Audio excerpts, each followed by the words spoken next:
Good morning. Gyanodaya classes में आपका स्वागत है। हम लोग प्रश्न क्रमांक 17 तक जो कक्षा 10वीं अर्धवार्षिक परीक्षा का प्रश्न पत्र सॉल्व कर रहे थे, वह प्रश्न पत्र हम लोग प्रश्न क्रमांक 18 तक पहुंच चुके हैं। प्रश्न क्रमांक 17 को सॉल्व कर दिए हैं। जैसे स्क्रीन में आपको दिख रहा होगा कि प्रश्न क्रमांक 18 को हम लोग सॉल्व करेंगे। तो आइए देखते हैं, जो लिखा हुआ है उस पर आगे चलते हैं। तो ये होगा, दिया हुआ है प्रश्न क्रमांक 18 और आप प्रश्न पत्र जरूर देखेंगे क्योंकि मैं प्रश्न पत्र लेकर के ये सॉल्व कर रहा हूँ। तो चलिए देखेंगे प्रश्न क्रमांक 18। तो 18 में क्या लिखा हुआ है कि 96404 का HCF जो है तो 4 है, LCM हमें ज्ञात करना है।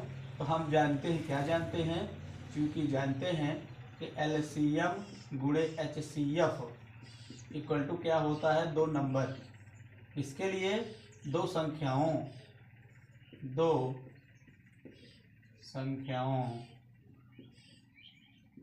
A व B के लिए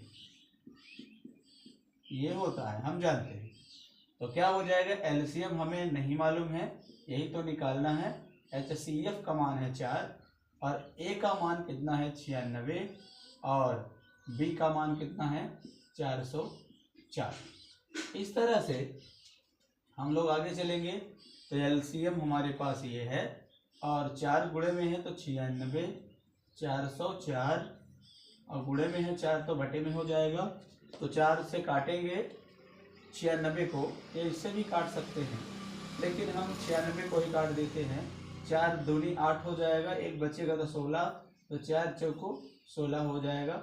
इस तरह से हम LCM का मान निकाल लिए। ये 24 गुणा 404 है। अब 24 में 404 का गुणा करेंगे तो आ जाएगा, आप करके देखेंगे LCM, आप करके देखेंगे 96 आएगा। आप आंसर 9696 ये आंसर हो जाएगा। अब चलिए 18 का अथवा देखेंगे। इसमें लिखा है कि 5 माइनस रूट 3 एक अपरिमेय संख्या। तो हम क्या करेंगे, हम इसे विरोधाभास विधि से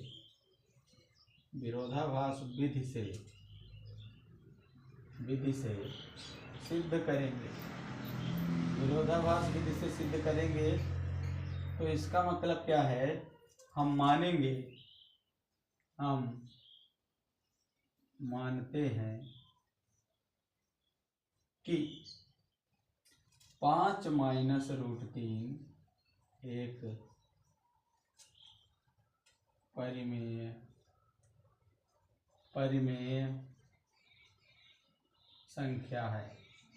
अब हम मान लिए हैं, क्योंकि जब हमने ये किया, मतलब इसमें लिखा है कि एक अपरिमेय संख्या है, 5 माइनस रूट 3 एक अपरिमेय संख्या, तो हम इसका विरोधाभास से सिद्ध कर रहे हैं। तो जब विरोधाभास करेंगे तो अपरिमेय लिखा हुआ है तो इसको हम परिमेय मानेंगे। अपरिमेय की परिभाषा हम लगाएंगे। परिमेय की परिभाषा क्या लगाएंगे, चूंकि 5 माइनस रूट 3 परिमेय है तो 5 माइनस रूट 3 की जगह पे हम P/Q मतलब परिमेय संख्या लिख सकते हैं। अंश बटा हर के रूप में परिमेय संख्या को लिख सकते हैं, इसलिए हम P/Q मान रहे हैं।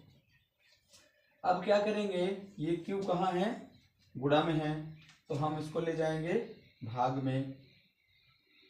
तो या फिर हम क्या करें, 3 को इधर कर ले, ये हो जाएगा 5 माइनस P/Q, ये 3 माइनस में है तो प्लस में हो जाएगा। अब आगे इसका सलूशन करेंगे, ये 5/1 हो जाएगा, 5/1 कर लेते हैं और ये P/Q है, ये P/Q है और ये रूट 3 है, माइनस का प्लस में आ गया है। अब LCM लेंगे Q और 1 का तो Q हो जाएगा, Q में 1 का भाग लगाएंगे तो Q ही आएगा, Q में 5 का गुणा करेंगे तो 5Q होगा माइनस क्यू से क्यू कट जाएगा तो बचेगा p माइनस ये बराबर √3। कोई समस्या हो तो आप बता सकते हैं, क्योंकि हमने कुछ नहीं किया है। ये हमने क्या किया, ये 5 माइनस √3 को p/q, क्योंकि हम परिमेय संख्या को p/q के रूप में लिखते हैं। तो ये हो जाएगा 5q माइनस p अपान q इक्वल टू माइनस √3। अब ये हम जानते हैं कि p और q है। p और q क्या है हम जानते हैं, चूंकि p व q पूर्णांक संख्याएं हैं। क्या हैं? पूर्णांक संख्याएं हैं। p और q पूर्णांक है, और जब p और q पूर्णांक है तो 5q माइनस p अपान q आप देख रहे होंगे बाएं साइड को। आप बाएं साइड में देख सकते हैं कि 5q माइनस q। अब जब ये पूर्णांक है इसलिए क्या होगा, 5q माइनस p अपान q एक परिमेय संख्या है। पूर्णांक है इसलिए परिमेय संख्या होगी, और जब ये परिमेय है तो क्या होगी, इसलिए √3 भी परिमेय संख्या होनी चाहिए। भाई जब वो पूर्णांक है, अब आप समझ से रहिए, ये प्रश्न थोड़ा लॉजिकल है और हम लोग बेहतर तरीके से एक एक लाइन में टाइम लेके इसीलिए पढ़ रहे हैं। बाकी जो नंबर्स वाला सिस्टम है थोड़ा जल्दी हम लोग करेंगे, क्योंकि एक 3-4 भाग हो चुका है। अब चौथे भाग में कंप्लीट कर देना है। 5q माइनस p अपान p एक परिमेय संख्या है। और जब 5q माइनस p/q परिमेय संख्या है तो √3 भी परिमेय संख्या होनी चाहिए। अब लेकिन हम क्या जानते हैं, हम अब देख रहे हैं परिमेय संख्या होनी चाहिए, लेकिन क्या है, लेकिन बट √3 एक अपरिमेय संख्या है। देख रहे हैं ना, √3 एक अपरिमेय संख्या है। और यह अपरिमेय क्यों अपरिमेय है, परिमेय क्यों आया, यह हमारी मान्यता का विरोधाभास है। जो हम माने थे इसका विरोध हो रहा है। हम परिमेय माने थे और यह अपरिमेय है, तो क्या है, मान्यता का विरोधाभास है। क्या मान्यता कि √3 क्या है, परिमेय है। √3 क्या है, परिमेय है, अर्थात 5 माइनस √3 एक अपरिमेय संख्या है। हम लोग परिमेय मान के चले थे, अपरिमेय हम लोग सिद्ध कर नहीं पा रहे हैं, और जब सिद्ध नहीं कर पा रहे हैं तो क्या मानना पड़ेगा, हमें अपरिमेय ही मानना पड़ेगा। इस तरह से यहाँ पर प्रश्न क्रमांक 18 कंप्लीट हुआ। अब चलते हैं प्रश्न क्रमांक 19 में क्या है इसको देखते हैं। प्रश्न क्रमांक 19 में लिखा हुआ है कि साइन ए का मान ये लिखा हुआ है, लिखा है, दिया है, क्या दिया है, थोड़ा अंक गणित है तो जल्दी करेंगे। त्रिकोणमिति है, साइन ए का 3/4 दिया हुआ है, और हम जानते हैं tan ए का भी मान निकालना है, cos ए और tan ए का ज्ञात करना है। क्या क्या निकालना है, cos ए और tan ए की वैल्यू फाइंड करनी है। तो हम जानते हैं, क्या जानते हैं कि साइन स्क्वायर ए प्लस कास स्क्वायर ए जो सर्वसमीका है इसकी वैल्यू 1 होती है ना। तो कास स्क्वायर की वैल्यू हम फाइंड करेंगे, cos square a equal to 1 minus sine square a. क्यों हुआ, इस कास को हमने एक साइड रख लिया है और साइन स्क्वायर को उधर भेज दिया तो माइनस में हो गया।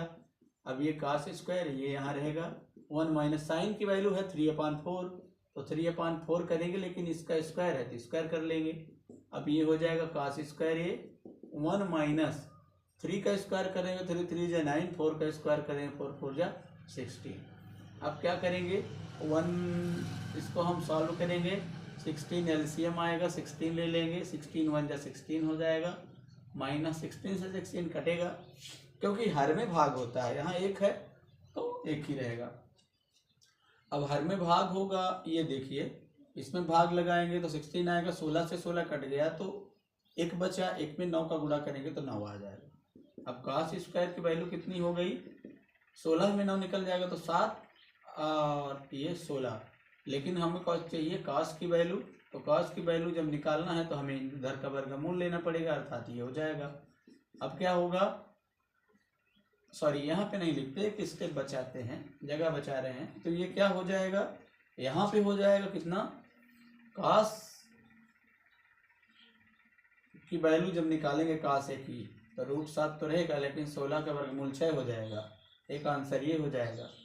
अब tan a का निकालना है, तो tan a का फार्मूला होता है sin a upon cos a, तो sin a की वैल्यू हमारे पास है, ये है 3/4, और फिर cos की वैल्यू क्या है, सॉरी यहाँ पे 6 नहीं 4 चाहिए था, 16 का वर्गमूल 4 होगा।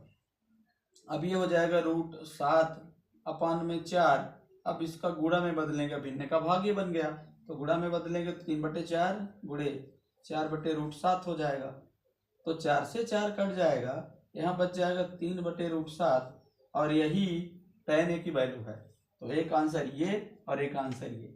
चलिए 19 का अथवा हम देखेंगे, 19 के अथवा में लिखा हुआ है 1 + tan square a upon 1 + cos square a, तो आपको बेहतर तरीके से समझ में आया होगा और आप बेहतर तरीके से देखते रहें, समझते रहें। तो चलिए इसको देख लीजिए, जल्दी ही इरेज करके हम आगे फिर बढ़ते हैं 19 का अथवा।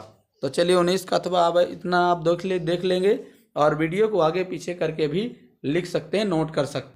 तो चलिए आइए देखते हैं प्रश्न क्रमांक 19 का अथवा। तो प्रश्न क्रमांक 19 का अथवा लिख लेते हैं, 19 का OR। तो हम देखेंगे कि हमें प्रूफ करना है, टू प्रूफ क्या करना है, टू प्रूफ में 1 + tan square a upon 1 + cot square a की वैल्यू हमें प्रूफ करनी है, tan स्क्वायर a। तो हम LHS लेंगे, LHS से क्या करेंगे, 1 + tan square a upon 1 + cot square a, हम दोनों की वैल्यू यहाँ से निकालेंगे और आगे चलेंगे।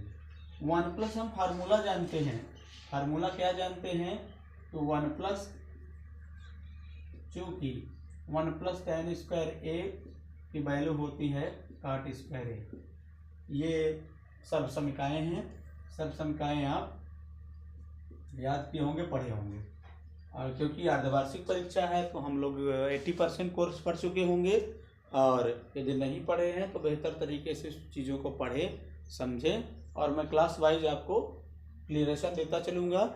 आपको कोई भी प्रॉब्लम होती है तो आप कमेंट्स में ज़रूर बताएंगे कि इस चैप्टर का, इस प्रश्नावली का ये प्रश्न हमको नहीं बन रहा, विधिवत तरीके से मैं आपको बेहतर तरीके से पढ़ाऊँगा और आपके डाउट क्लियर होंगे। सेशन अच्छा लग रहा हो तो लाइक का ज़रूर करें, क्योंकि आपके लाइक से में हम लोगों का मन बढ़ता है कि आप बेहतर तरीके से पढ़ रहे हैं, तो हम और अच्छा पढ़ाने का प्रयास करते हैं। तो चलिए 1 + tan स्क्वायर है, 1 + cot स्क्वायर की वैल्यू भी, cot स्क्वायर की सब संख्या होती है cos स्क्वायर a, ये हो गया। तो हम यहाँ रखेंगे, क्या हो जाएगा, 1 + tan स्क्वायर की जगह पे हम लिखेंगे cot स्क्वायर a, और 1 + cot स्क्वायर की जगह पे हम रखेंगे,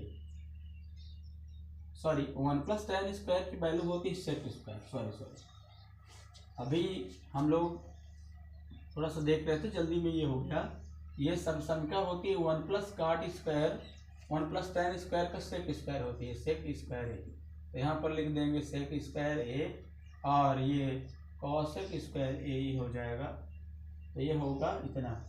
लेकिन हम और कुछ जानते हैं, क्या जानते हैं, 1 + cos ए की वैल्यू होती है सेक ए और 1/sin ए की वैल्यू होती है कॉसेक। ये प्रतिलोम फार्मूला है, व्युत्क्रम उल्टा वाला। तो 1 सेक स्क्वायर को हम क्या लिखेंगे, 1/cos स्क्वायर। क्या लिखेंगे, 1/cos स्क्वायर। क्या लिखेंगे, 1/cos स्क्वायर ए। और कॉसेक को क्या लिखेंगे, कॉसेक के लिख देंगे 1/sin स्क्वायर ए। तो ये क्या हो जाएगा, अब ये भिन्न का भाग हो गया, भिन्न का भाग होगा तो 1+cos स्क्वायर ये हो जाएगा, गुणा ये हो जाएगा sin स्क्वायर ए अपान 1।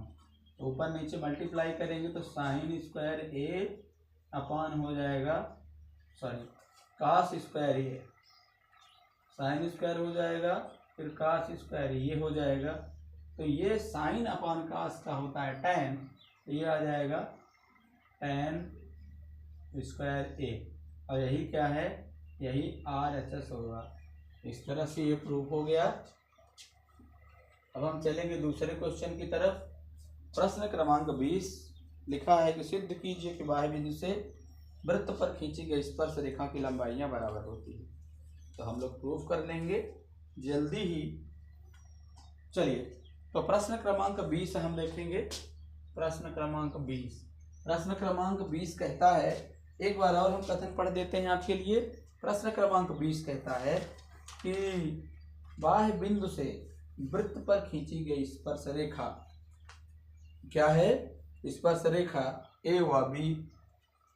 कैसे मतलब हम करेंगे, सोचते हैं कि अभी मान लेते हैं।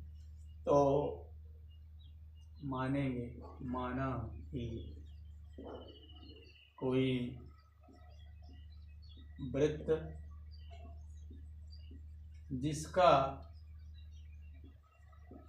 केंद्र O है। अब एक वृत्त बना लेते हैं, एक वृत्त हम मान लीजिए बना लिए। यहाँ पे केंद्र है, केंद्र O हो गया। और बाह्य बिंदु पर मान लेते हैं कोई बिंदु P है। स्पर्श रेखा हम बनाएंगे जो स्पर्श करे। बस स्पर्श करना माने काटना नहीं होता, बीच से वो छुएगी, स्पर्श रेखा ये हो जाएगी।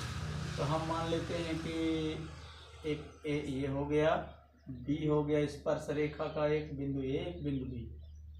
अब हम देखेंगे, हम जानते हैं, क्या जानते हैं कि स्पर्श रेखा जो होती हैं, यदि एक ही बिंदु से, एक ही बाह्य बिंदु से स्पर्श रेखा हो जाए, एक ही बाह्य बिंदु से स्पर्श रेखा हो जाए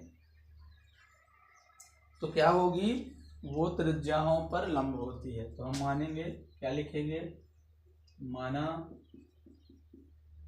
कि वृत्त का बाह्य बिंदु, वृत्त का बाह्य बिंदु P तथा स्पर्श रेखाएं PA व PB हैं और A व B स्पर्श बिंदु हैं। क्या हैं, A व B स्पर्श बिंदु हैं।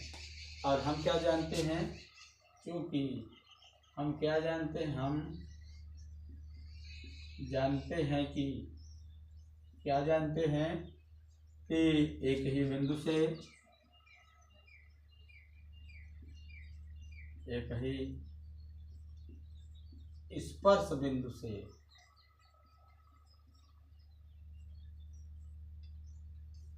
एक ही वृत्त के स्पर्श बिंदु से खींची गई बाह्य बिंदु पर रेखा है। एक ही स्पर्श बिंदु, एक ही वृत्त के स्पर्श बिंदु, थोड़ा मिसिंग हो रही है। तो एक ही वृत्त के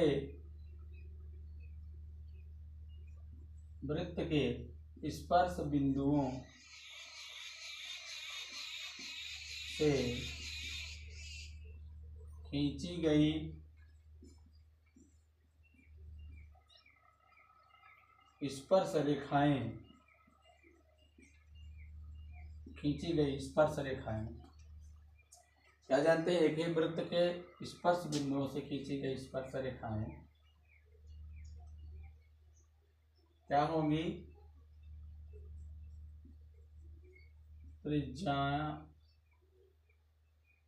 त्रिज्या पर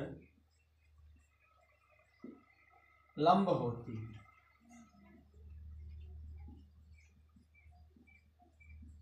क्या हो जाएंगी? अब खींची जाती है तो क्या होती है?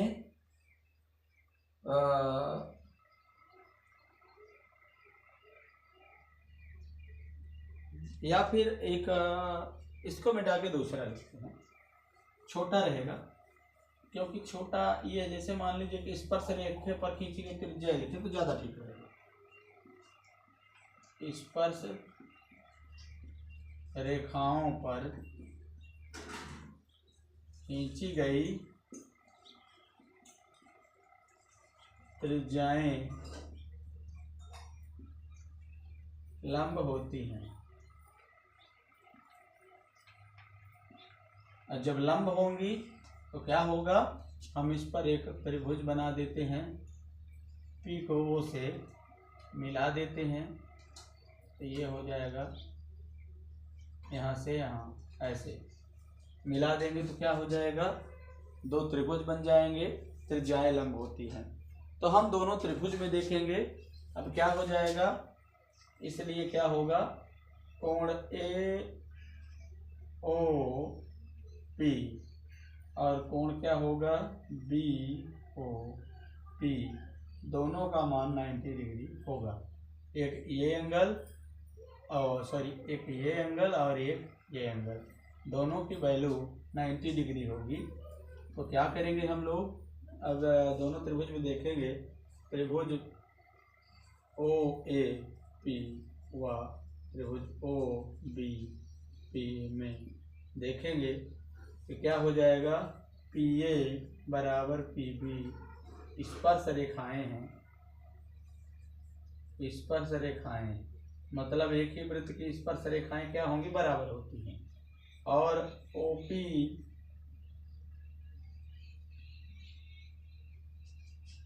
ओपी बराबर ओपी देखेंगे क्या होगी? उभयनिष्ठ भुजा होगी। क्या होगी? उभयनिष्ठ भुजा होगी। और क्या है? ओ ए बराबर ओ बी, ओ ए बराबर ओ बी होगा। क्यों होगा? कि वृत्त की त्रिज्याएं हैं, एक ही वृत्त की त्रिज्याएं क्या होंगी?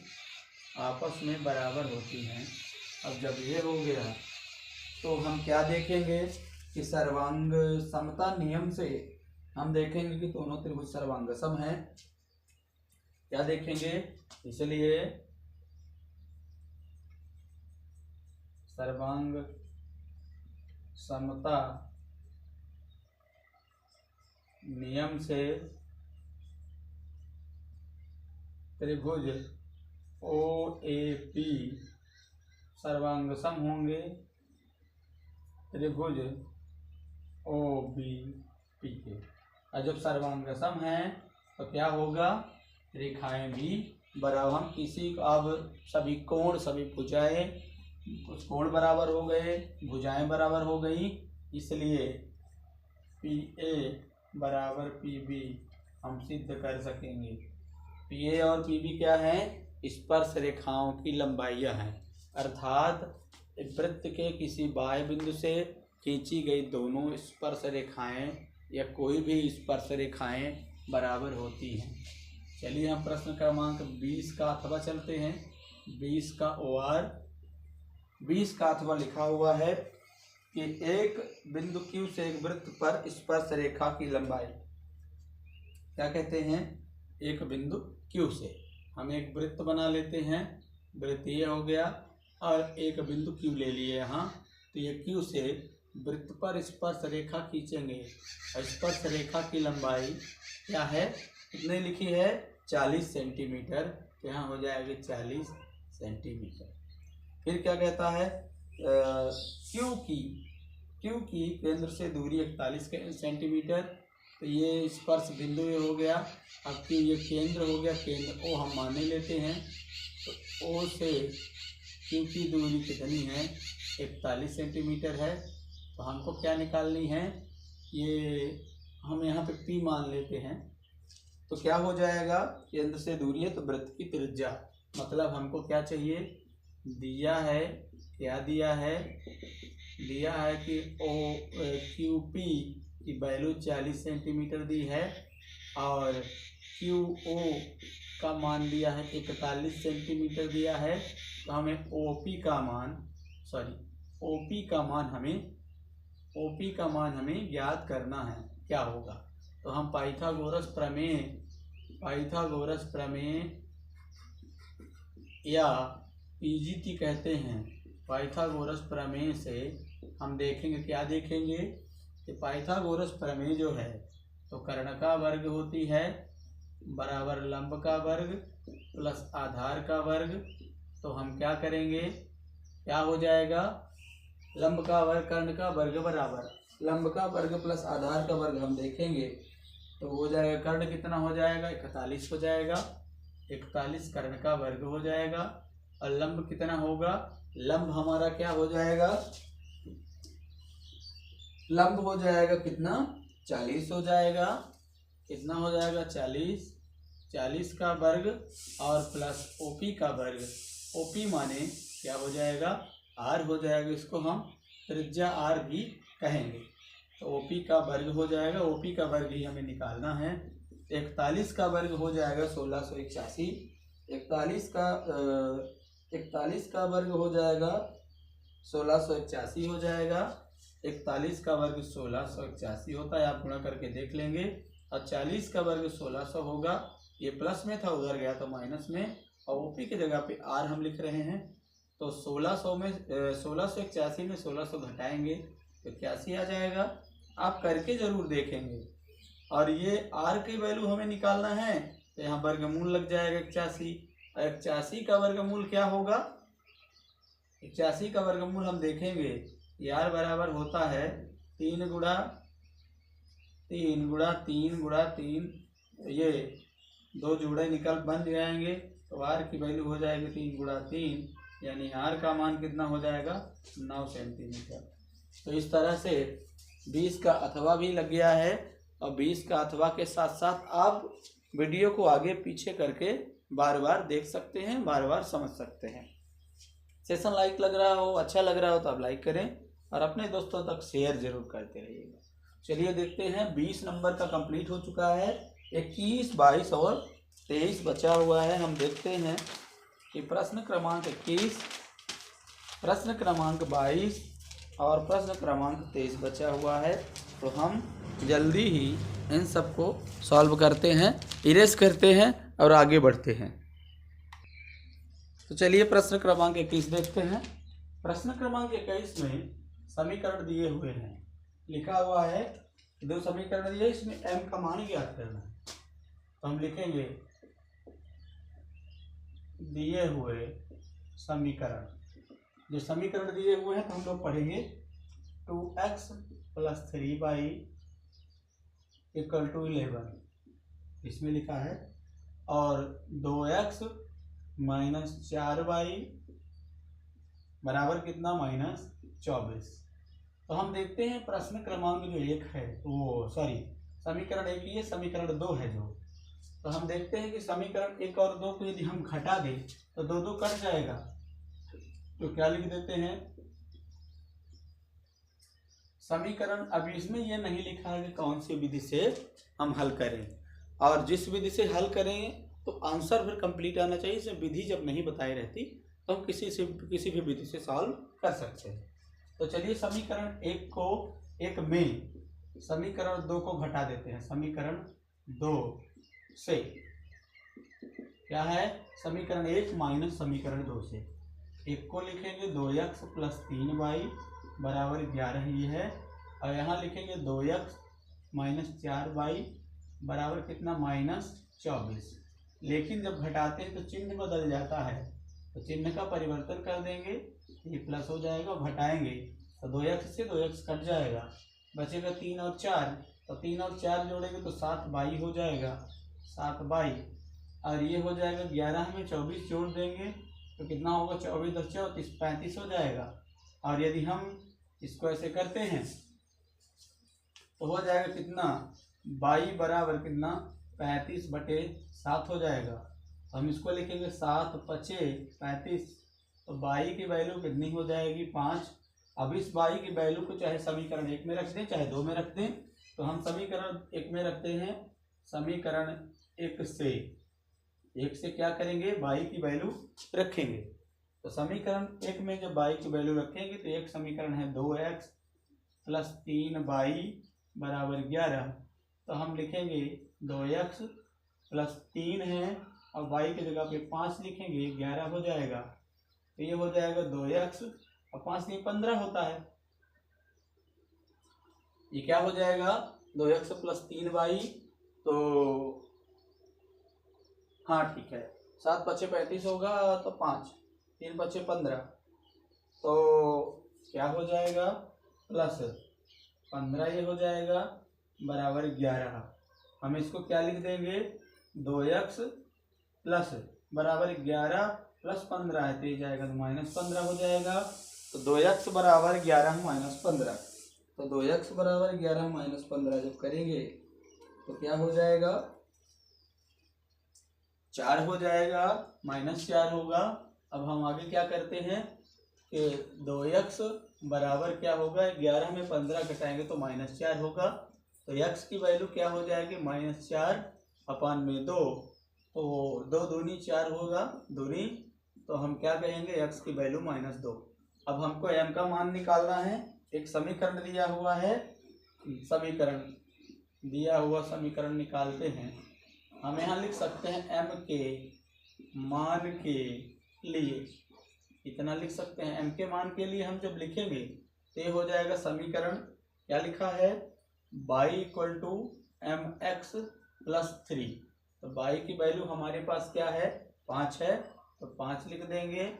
m है, x की वैल्यू -2 है, तो -2 लिख देंगे, प्लस 3 है, तो आगे करेंगे तो क्या हो जाएगा, 5 और -3 हो जाएगा, +3 है तो -3, और ये हो जाएगा -2m। तो 5 में 3 घटा देंगे तो 2 आ जाएगा, तो ये -2m है। तो हम क्या करेंगे, m यहाँ रहेगा और ये 2 और गुणा में -2 है तो भाग में -2 को ले जाते हैं, 2 एक कम हो जाएगा, तो m की वैल्यू -1 होगी। इस तरह से -1 आंसर आ जाए। अब 21 का अथवा देख लेते हैं। 21 का अथवा क्या लिखा हुआ है,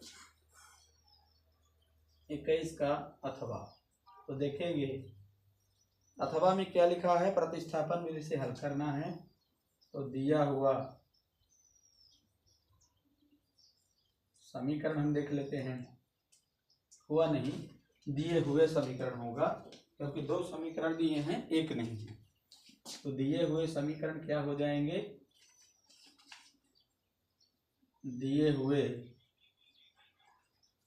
हुए समीकरण हो जाएंगे। तो क्या है, ये दिए हुए समीकरण 7x - 15y बराबर 2 और x + 2y बराबर 3 लिखा है। 7x - 15y बराबर 2, x + 2y बराबर 3 है। समीकरण 1 ये है, समीकरण 2 ये है। समीकरण 2 से हम प्रतिस्थापन विधि से हल करेंगे। समीकरण 2 से तो क्या करेंगे, ये हो जाएगा x बराबर, ये 3 है, ये +2y, ये -2y हो जाएगा। ये समीकरण नंबर 3 है। तो समीकरण 2 से हमने मान निकाला x का, तो 1 में रखते हैं। तो समीकरण 2 से x का मान, समीकरण 2 से नहीं, समीकरण 3 से x का मान अब आ गया। तो समीकरण 3 से x का मान समीकरण 1 में रखते हैं तो क्या हो जाएगा। समीकरण एक है 7x माइनस 15y बराबर कितना है 2। तो क्या हो जाएगा 7 है, x की वैल्यू कितनी है हमारे पास 3 माइनस 2y बराबर -15 है, -15y बराबर 2। तो हम क्या करेंगे 7 के अंदर गुणा करेंगे, 7 त्रिया 21 और 7 माइनस प्लस का गुणा माइनस होगा, 7 दूनी 14y हो जाएगा, -15y हो जाएगा बराबर 2। तो ये हो जाएगा 14 15 कितना हो जाएगा 14 15 कितना हो जाएगा 29। तो ये हो जाएगा 21 और प्लस 2 इधर जाएगा तो -2 और ये दोनों जोड़ के -29 होंगे, इधर हो जाएंगे +29y। तो क्या हो जाएगा 21 में 2 घटाएंगे तो 19 हो जाएगा। 29 गुणा में है तो इसको ले जाएंगे भाग में और y की वैल्यू हो जाएगी 19/29। अब ये y की वैल्यू हम कहाँ रखेंगे समीकरण 3 में। y की का मान समीकरण 3 में रखने पर रखेंगे तो हो जाएगा ये y का मान समीकरण 3 में जब रखेंगे तो ये हो जाएगा x = 3 माइनस 2y है तो x की वैल्यू हो जाएगी 3 माइनस 2 और y की वैल्यू है 19/29। तो ये हो जाएगा x बराबर 3 माइनस 19 में 2 का गुणा करेंगे 38, 19 दूनी 38/29 हो जाएगा। तो हम सॉल्व करेंगे x बराबर 29 में 3 का गुणा हो जाएगा, ये बटा 1 एलसीएम हो जाएगा, ये 29 में 1 का भाग लगाएंगे 29 ही आएगा, 29 में 3 का गुणा हो जाएगा तो ये होगा। इस पद में 29 से 29 कट जाएगा, 1 बचेगा तो 38 का गुणा हो जाएगा 1 से तो 38 ही हो जाएगा। 29 में 3 का 3 नंबर 27, 3 दूनी 6 8 87 हो जाएगा। क्या हो जाएगा 3 नंबर 27 हो जाएगा, 3 दूनी 6 2 8 हो जाएगा, -38/29 होगा। अब क्या होगा x की वैल्यू हम क्या निकालेंगे 87 में 38 घटाएंगे तो 17 में 8 निकल गए 9 और ये 4 हो गया तो 8 में 4 निकल गए 4, 49 हो जाएगा और 29 हो जाएगा। x की वैल्यू हो जाएगी 49/29, एक उत्तर ये हो जाएगा और y की वैल्यू हो जाएगा 19/29, एक उत्तर ये हो जाएगा। इस तरह से 20 का 21 का अथवा भी खत्म हुआ। अब चलिए 22 नंबर में, तो 22 नंबर का अथवा और मेंस फिर देखते हैं। चलिए तो प्रश्न क्रमांक 22 देख लेते हैं। प्रश्न क्रमांक 22 में k की वैल्यू ज्ञात करना है। एक समीकरण दिया हुआ है और वर्ग समीकरण है। तो दिया हुआ वर्ग समीकरण क्या है, लिखा हुआ है कि kx और फिर x - 2 + 6 = 0। तो हम kx का अंदर गुणा कर लेते हैं। k रहेगा x में x का गुणा होगा तो x की घात 2 हो जाएगा, प्लस और माइनस का गुणा होगा माइनस k और x का 2 से होगा तो 2kx हो जाएगा, प्लस 6 है = 0। और इसमें क्या दिया है कि समीकरण के मूल बराबर हैं। तो इसकी तुलना हम व्यापक द्विघात समीकरण से करते हैं। तो दिए गए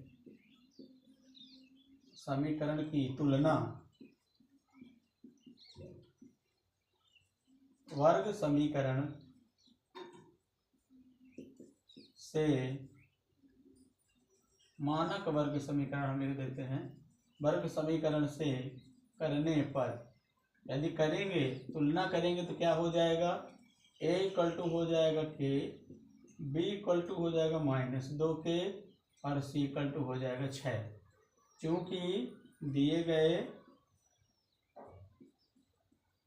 समीकरण के, इसमें शर्त लिखा है कि समीकरण के 2 मूल बराबर हैं। समीकरण के मूल बराबर हैं। यदि मूल बराबर है तो क्या होता है d = 0, विविक्तिकर 0 होता है। तो विविक्तिकर का सूत्र होता है b² - 4ac = 0। तो b की वैल्यू हमारे पास है -2k, तो -2k का वर्ग कर देंगे -4। a की वैल्यू हमारे पास k है तो k कर लेंगे और c की वैल्यू है 6, तो 6 कर लेंगे बराबर 0 ये रहेगा। अब ये माइनस का 2 बार गुणा करेंगे तो प्लस हो जाएगा, 2 का 2 बार गुणा करेंगे 4 हो जाएगा, के का गुणा करेंगे 2 तो 2 बार हो जाएगा, माइनस 4 छंग 24 हो जाएगा, के हो जाएगा बराबर 0। यदि हम चाहें तो यहाँ देख सकते हैं कि ये होता है -4 छंग 24 होता है, ये हम लिख दे रहे हैं यहाँ पर। तो देखेंगे कि 4 हम 4 के कॉमन ले सकते हैं, तो 4 के जब कॉमन ले लेंगे तो यहाँ जब आएगा के और -6 बच जाएगा, 4 के बाहर हो जाएगा। तो अब क्या होगा, यदि अभी के -6 बराबर 0 हो जाएगा, क्यों? क्योंकि 4 के को यदि नीचे ले जाएंगे तो ये 0 हो जाएगा। तो के की वैल्यू कितनी हो जाएगी 6, के की वैल्यू कितनी हो जाएगी 6। आप बेहतर तरीके से देख सकते हैं, समझ सकते हैं। तो के की वैल्यू कितनी हो जाएगी 6 हो जाएगी, यही आंसर होगा। अब 22 का अथवा देखते हैं। तो 22 का अथवा हम लोग देख रहे हैं, तो क्या हो जाएगा 22 के अथवा में लिखा हुआ है कि ऐसी दो संख्याएं ज्ञात कीजिए जिनका योग 27 हो और गुणनफल 182 हो। तो हम देखेंगे, मान लेंगे, माना कि पहली संख्या x, अब कह रहा है कि दोनों का जोड़ कितना होना चाहिए 27 होना चाहिए। तो पहली संख्या तो x मान लिए, लेकिन दूसरी संख्या मान रहे हैं 27 माइनस x। क्यों? क्योंकि दोनों को जोड़ेंगे तो 27 आएगा, तो 27 माइनस x हो जाएगा। अब हम कहता है कि प्रश्नानुसार बताइए।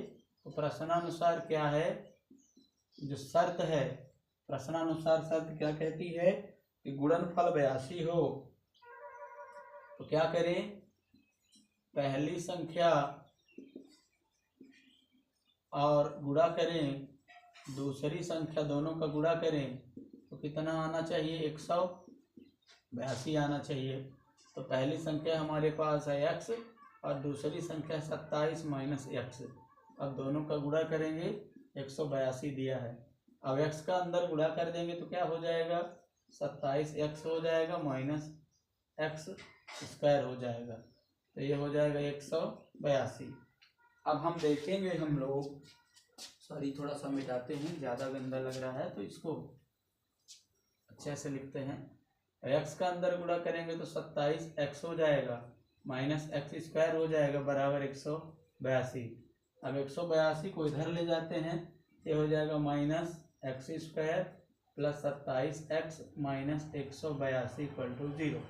अब हम क्या करेंगे, माइनस का गुणा कर देंगे, दोनों पक्षों में माइनस का गुणा कर देंगे तो ये हो जाएगा x square minus 27x plus 182। अब हम देखेंगे, अब क्या करें, दो संख्याएं ढूंढें कि जोड़ दें तो 27 आ जाए और गुणा कर दें तो 182 आ जाए। तो जोड़ेंगे एक्स स्क्वायर ये हो जाएगा, 13 और 14 को जोड़ते हैं तो 27 आता है। अब गुणा करेंगे 14 तियाँ 42, 13 चौको 52, सॉरी थोड़ा देखेंगे, 14 तियाँ 42, 13 14 27 तो होता है, लेकिन गुणा 13 चौको 52 और 13 एकम 13 5 18, हाँ ठीक आ रहा है। तो हम लोग करेंगे 13 गुणे 14, इसको भी कर देंगे क्योंकि 13 में 14 का गुणा करते हैं तो 182 आता है। 13 में 14 का गुणा कर देते हैं तो 182 आता है।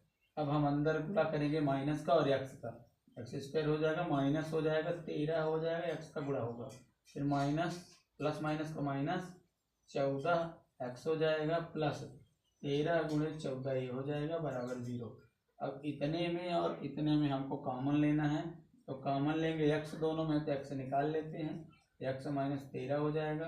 अब ये दोनों में माइनस कॉमन लेंगे 14 हो जाएगा, तो 14 कॉमन हो जाएगा तो x यहाँ बचेगा। अब प्लस माइनस का माइनस होगा तो क्या हो जाएगा 13 बच जाएगा बराबर 0। तो x माइनस 13 दोनों में फिर से कॉमन हो गया तो x माइनस 13 होगा, x बचेगा यहाँ माइनस 14 बचेगा तो x माइनस 14 बराबर 0 हो जाएगा।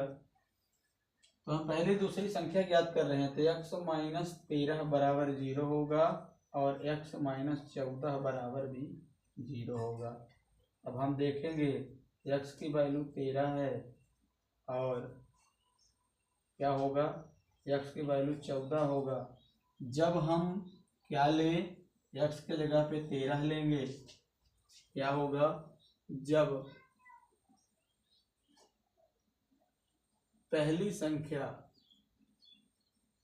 हम पहली संख्या x बराबर 13 लेंगे तो दूसरी संख्या क्या हो जाएगी, दूसरी संख्या 27 माइनस x है, तो 27 में 13 घटाएंगे तो 14 आएगा। और जब हम क्या करें, जब हम पहली संख्या 14 लेंगे, 14 x की जगह पे, तो हो जाएगा दूसरी संख्या क्या हो जाएगी, दूसरी संख्या हो जाएगी 27 माइनस x, तो 27 माइनस 14, तो दूसरी संख्या 13 अल्टरनेट होगी। यदि हम पहली संख्या 13 मानेंगे तो दूसरी 14 हो जाएगी, यदि पहली संख्या 14 मानेंगे तो दूसरी 13 हो जाएगी। इस तरह से 22 नंबर कंप्लीट हुआ। अब हम लोग चलेंगे 23 नंबर में। तो 23 नंबर को हम बेहतर तरीके से समझेंगे और करते हैं। चलिए इसको इरेज कर लेते हैं और इरेज, हाँ, तो 23 नंबर कंप्लीट हो जाएगा। चलिए बने रहिए वीडियो पे, अपने दोस्तों तक शेयर भी करते रहिए। चलिए स्टार्ट करते हैं प्रश्न क्रमांक 23। और प्रश्न क्रमांक 23 का मेन, तो प्रश्न क्रमांक 23, आंधी आने से एक पेड़ टूट जाता है, टूटा हुआ भाग इस तरह मुड़ जाता है कि पेड़ का शिखर जमीन को छूने लगता है।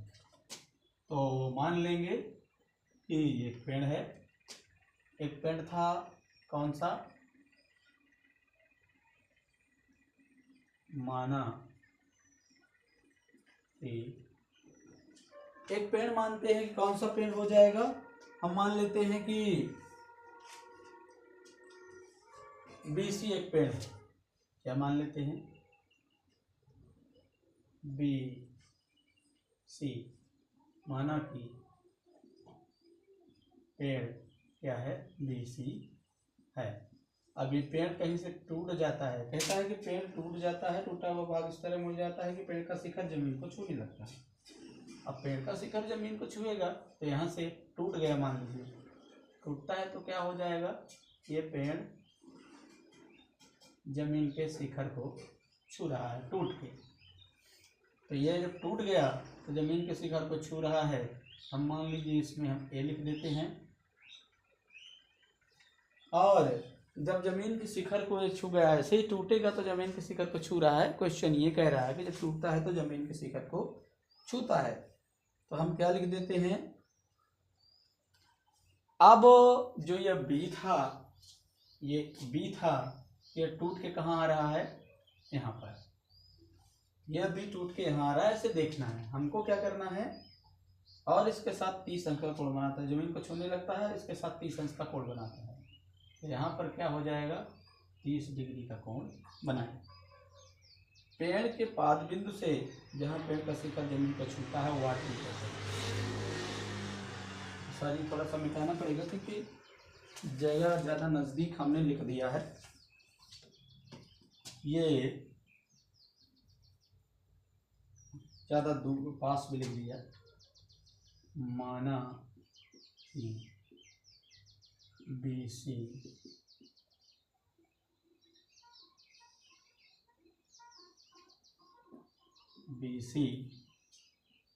पेड़ है, ये हो गया। तो कहता है कि जहाँ पेड़ शिखर जमीन को छूता है, पेड़ का शिखर जमीन को छूता है 8 मीटर है, तो यहाँ से यहाँ तक की दूरी 8 मीटर है।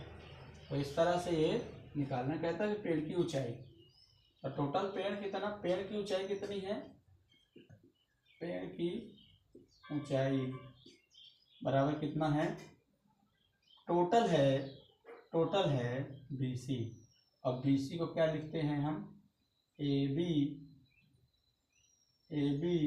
प्लस AC, इतना हम लिखेंगे। तो हमें AB और AC का मान निकालना है। तो चलिए स्टार्ट करते हैं, देखते हैं कि हम कितना बेहतर कर सकते हैं। तो ABC की यह है, तो हम क्या करेंगे, जिसको हमें निकालना होता है, याद करना होता है, उसको हम ऊपर रखते हैं। मान लेंगे कि AC का मान x है, AC का मान x है, तो हम क्या करेंगे, tan थीटा निकालेंगे। tan थीटा इक्वल टू क्या होता है, लंब बटे आधार। कितना होता है, लंब बटे आधार होता है tan थीटा की वैल्यू। तो tan है और थीटा की वैल्यू है 30, लंब का मान है x, और हम त्रिभुज ABC में बात कर रहे हैं, त्रिभुज ABC में, त्रिभुज ABC में बात कर रहे हैं। तो tan थीटा की वैल्यू x/8 है। तो tan 30 का मान, 30 का क्या होता है, 1/√3, 1/√3 होता है, 1/√3 होगा, बराबर ये हो जाएगा x/8, तो क्या हो जाएगा 8, चलिए गुणा कर देंगे तो 8 गुणा 1 हो जाएगा, x गुणा √3 हो जाएगा। तो x की वैल्यू क्या हो जाएगी, 8/√3 हो जाएगी। ये कितना आ गया, इतने की वैल्यू 8/√3 आई है। अब जब ये 8/√3 आ गई तो हम क्या करेंगे, देखेंगे कि इसकी वैल्यू कितनी है। अब 8/√3 x की वैल्यू आ गई, इसकी आ गई, AC की वैल्यू 8/√3 आ गई। अब टूटे भाग को हम क्या कहेंगे, अब हमारा जो ये है तो क्या हो जाएगा,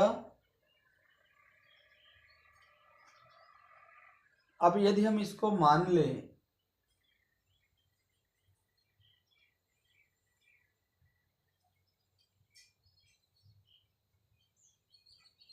अब हमको चाहिए कितना, टोटल कितना चाहिए, ये चाहिए। तो हम क्या करें, अब cos से हम निकाल सकते हैं, चलिए cos थीटा से निकालते हैं। तो टूटे हुए भाग, कौन सा टूटा हुआ भाग है, AB के लिए, जो AB है तो cos 30 हो जाएगा, और क्या होगा, cos 30, तो आधार बटे क्या होता है, लंब बटे कर्ण, आधार बटे cos थीटा का मान क्या होता है, cos थीटा बराबर आधार बटे कर्ण होगा। तो जब आधार बटे कर्ण हो जाएगा तो थीटा की वैल्यू कितनी है, 30 है, आधार का मान कितना है, BC है, BC आधार बटे कर्ण, तो कर्ण का मान AB है, AB चाहे ये AB कहें चाहे इसको AB कहें, बात एक ही है। तो cos 30 की वैल्यू क्या हो जाती है, √3/2। अब BC की वैल्यू कितनी है, 8, और AB की वैल्यू हमें नहीं मालूम है, तो AB की वैल्यू ही हमें पता करनी है। तो क्या हो जाएगा, √3 गुणा AB, तिरिया गुणा कर लेते हैं, AB बराबर 8 गुणा 2, तो AB की वैल्यू क्या हो जाएगी, 16 बटे, ये √3 क्या है, गुणा में है तो बटे में चला जाएगा, तो ये हो जाएगा 16/√3। अब ये दोनों मिलकर के हम देखें कि पेड़ की ऊंचाई कितनी होगी, पेड़ की कुल ऊंचाई, तो पेड़ की कुल ऊंचाई कितनी होगी, होती है AB प्लस AC। AB की वैल्यू हमारे पास है 16/√3, और AC की वैल्यू कितनी है, A और C की वैल्यू x है, x का मान है 8/√3, तो 16 24/√3 हो जाएगा। अब इस 24/√3 का हम हर का परिमेयीकरण करेंगे, तो √3/√3 हो जाएगा, ये हो जाएगा 24√3, और √3 में √3 का गुणा करेंगे तो क्या हो जाएगा, 3 ही आ जाएगा। तो 3 में 3 8 24 होता है, तो ये हो जाएगा 8√3, यही आपका आंसर। पेड़ की ऊंचाई, टोटल पेड़ की ऊंचाई का मान है AC, तो AC की वैल्यू इतनी आ गई है, इतनी मीटर में होगी। इस तरह से 23 नंबर का कंप्लीट हुआ। अब 23 का अथवा देख लेते हैं। 23 का अथवा, तो 23 का अथवा में क्या है हम लोग देखेंगे कि 23 के अथवा प्रश्न को आप देख लीजिए और बेहतर तरीके से हम लोग करने की कोशिश करते हैं। कहता है कि एक नदी है, नदी के एक बिंदु से नदी के सम्मुख किनारों के अवनमन कोण क्या है। अवनमन कोण क्या है, 30 डिग्री और 45 डिग्री है। यदि पुल के किनारों से 30 मीटर की ऊंचाई हो तो नदी की चौड़ाई कितनी होगी। तो नदी की चौड़ाई ज्ञात करने को कह रहा है। तो मान लेते हैं नदी के किनारे, मान लेते हैं कोई नदी है, कोई नदी है, ये नदी हो गई, ए है और बी है, नदी के किनारे हैं। कोई नदी के किनारे क्या कह रहा है, एक नदी के पुल के एक बिंदु से, तो हम कह देते हैं कि मान लीजिए कि नदी का पुल यहाँ है, तो क्या होगा, नदी का पुल यहाँ है, बिंदु से पुल मान लेते हैं पी है, क्या है, पुल का पॉइंट हम मान लेते हैं पी है।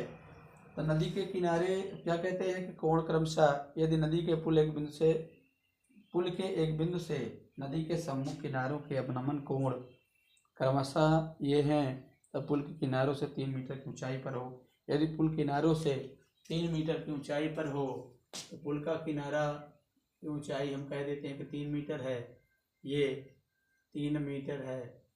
तो अब क्या कहेंगे, इन दोनों को मिलाएंगे, एक 30 है, एक 45 है, ये कोण 30 और 45 है।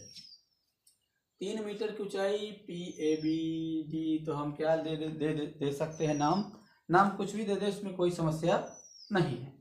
तो हम क्या लिख दें, यहाँ पे ए बी पी डी, यहाँ पे डी लिख सकते हैं, डी लिख देते हैं। तो हम देख रहे हैं, माना कि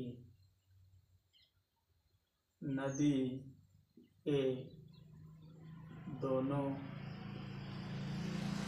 किनारे क्रमशः ए व बी हैं तथा पुल का बिंदु पी है। अब पुल का जब बिंदु पी है तो अवनमन कोण बनता है, तो इस तरह से बनेगा। तो 45 ये है, ये 45 और ये टोटल 30 है ना। तो क्या हो जाएगा, हम लोग देखेंगे कि बिंदु जो किनारे ए और बी हैं, तो ये किनारे ए और बी क्या हैं, हम देखेंगे कि पहले त्रिभुज में हम मान देखेंगे इस वाले में, तो हम लिखेंगे त्रिभुज ए पी, इस पूरे त्रिभुज में पहले देख लेते हैं। ए पी डी में अब tan थीटा ही निकालेंगे। tan थीटा की वैल्यू क्या होती है, लंब बटे आधार। तो tan की वैल्यू क्या हो जाएगी, थीटा की वैल्यू है tan 30, लंब का मान है 3, आधार का मान है 80, यही होगा। यदि हम देखते हैं लंब बटे आधार है, तो tan 30 की वैल्यू क्या हो जाएगी, tan 30 की वैल्यू हो जाएगी 1/√3, 1/√3 हो जाएगा। तो 3/AD, तो हम क्रिया गुणा करेंगे तो AD इक्वल टू हो जाएगा √3 × 3। तो AD इक्वल टू क्या हो जाएगा, AD इक्वल टू हो जाएगा, अब 3 को हम क्या करेंगे, AD इक्वल टू 3√3 मीटर में ही रहेगा। अब हम दूसरा देखते हैं। अब एक त्रिभुज ये हो गया। अब 30 डिग्री हमारे पास कंप्लीट हो चुका है। अब 30 डिग्री को क्या करेंगे, 30 डिग्री को क्या करेंगे, ऐसे रखे रहेंगे। अब ए पी डी हम लिए थे, अब ये पूरा त्रिभुज ले लिए थे ये वाला। अब हम दूसरा त्रिभुज लेते हैं, तब त्रिभुज बी पी डी में, इसमें भी tan ले लेते हैं। tan थीटा इक्वल टू क्या हो जाएगा, लंब बटे आधार। तो लंब कितना है, लंब क्या है, अब tan थीटा की डिग्री अब हो गए 45 हो गए। लंब का मान है 3 ये एक PD, सॉरी एक बार PD लिख देते हैं। PD आधार कितना है BD, तो ये हो जाएगा PD की वैल्यू कितनी है 3। अब BD हमारे पास नहीं मालूम है तो रखे रहेंगे। tan 45 का मान है 1, तो 3/PD क्या हो जाएगा, PD की 1/1 इसको कर लेते हैं, तिर्यक गुणा करेंगे। जब तिर्यक गुणा करेंगे तो हो जाएगा PD इक्वल टू कितना 3 मीटर। अब हम देख रहे हैं कि AD और PD, AD और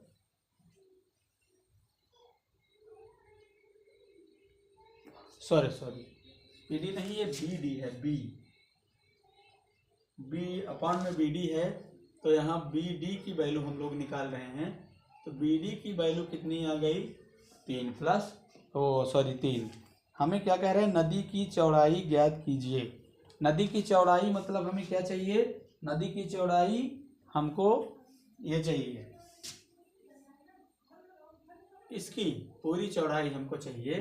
तो क्या हो जाएगा, नदी की चौड़ाई हम निकालेंगे।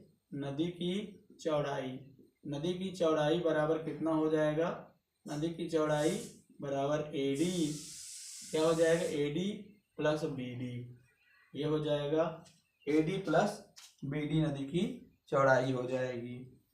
अब नदी की चौड़ाई AD प्लस BD तो हो गई, नदी की चौड़ाई AD प्लस, तो AD की वैल्यू कितनी हो गई 3√3। अब BD की वैल्यू है 3, तो 3 कॉमन है, तो 3 हम कॉमन लेंगे, यहाँ बच जाएगा, गुणा 1 कर देते हैं, यहाँ बच जाएगा √3 और हो जाएगा +1।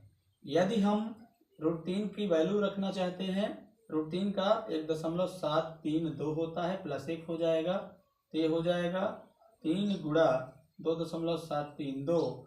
और हम इसका यदि वैल्यू फाइंड करना चाहते हैं, 3 दूनी 6, 3 3 9, 3 7 21, 3 दूनी 6 2 8, तो 8.196 मीटर। इस तरह से √3 का मान होता है 1.732।